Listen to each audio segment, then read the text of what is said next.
Hello everyone, I am Dr. Ashwini Kumar and welcome to this 2-minute video revision series in which I'll be talking about all the major topics of human anatomy in just 2 minutes. So today the topic is the radial nerve. So without a further ado, let's get on with this.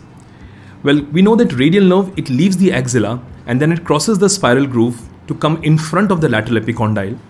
And after that it divides into two branches. One is a superficial branch of radial nerve, which is a cutaneous nerve, and the posterior interosseous nerve, which runs behind the interosseous membrane and supplying majority of the extensors at the back of the forearm. Radial nerve in the axilla, it supplies triceps. Radial nerve in the spiral groove again supplies other heads of triceps.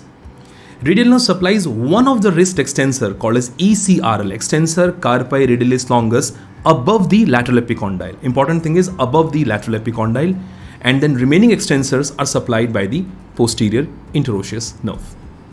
The vulnerable site for the radial nerve injury is the axilla, the spiral groove, lateral epicondyle, or there could be injury to posterior interosseous nerve like in radial head fracture.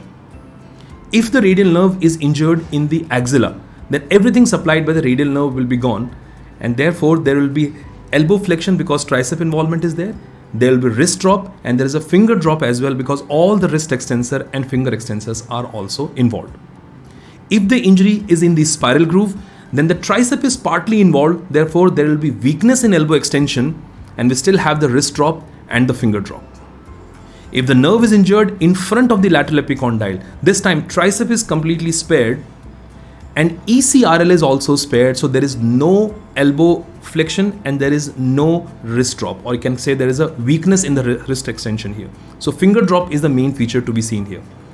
But if the radial nerve is injured or there is an injury to the posterior interosseous nerve branch of the radial nerve, in that case again the finger drop will be seen, but this time the difference is that in the above three cases, there will be a sensory loss in the dorsum of hand, but when the injury is to posterior interosseous nerve, there will be no sensory loss as superficial branch will be spared in this case.